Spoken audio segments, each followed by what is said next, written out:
Bonjour à tous, et bienvenue dans ce troisième épisode de Dernières News du Monde Golfique, l'émission qui vous résume chaque lundi à 18h l'actualité golfique de la semaine. Alors on oublie ce week-end pluvieux qui nous a tenus loin des parcours, et on s'installe confortablement dans son canapé. Émission spéciale cette semaine consacrée à l'Open de France. Une victoire impressionnante de suspense de Nicolas Colsaert. Alors qu'il commence le round final avec 4 coups d'avance, il commence très bien avec 2 birdies et 1 bogey.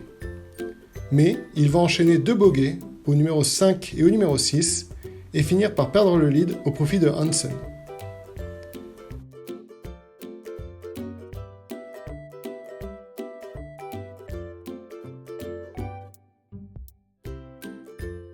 Mais, au trou numéro 14, il va réaliser un incroyable chip-in pour Eagle et reprendre la tête.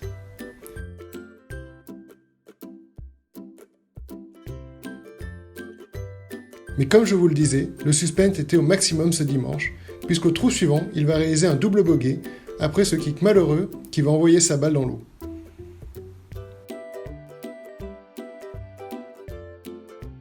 Alors qu'il était distancé par Hansen, celui-ci va rater 2 approches,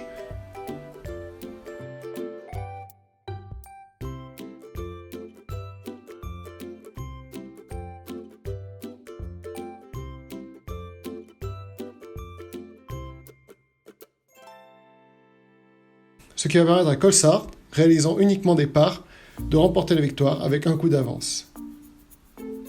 Une très belle victoire pour le Belge après un round tout aussi incroyable.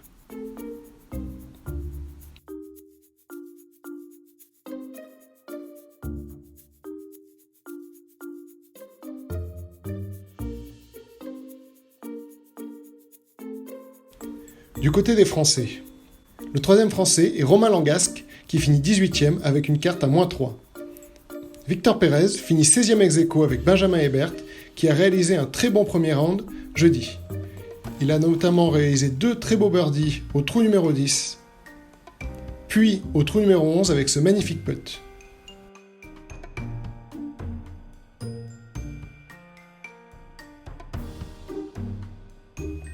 Un putting très réussi pour Benjamin Hebert, puisqu'il réussira un putt similaire pour le birdie au trou numéro 18. En tout cas, de très beaux résultats pour les Français, avec 12 d'entre eux qui ont passé le cut. Bravo à eux. On part maintenant du côté de l'Open 2020. En effet, la rumeur enfle sur le fait de la délocalisation de l'Open de France au golfe de Terre-Blanche en Provence pour la prochaine édition. Un Open qui devrait se jouer d'ailleurs du 2 au 5 juillet. En effet, l'enjeu est de taille. Avec une dotation de 1,6 million cette année, l'Open n'a pas réussi à attirer les grandes stars européennes ou américaines.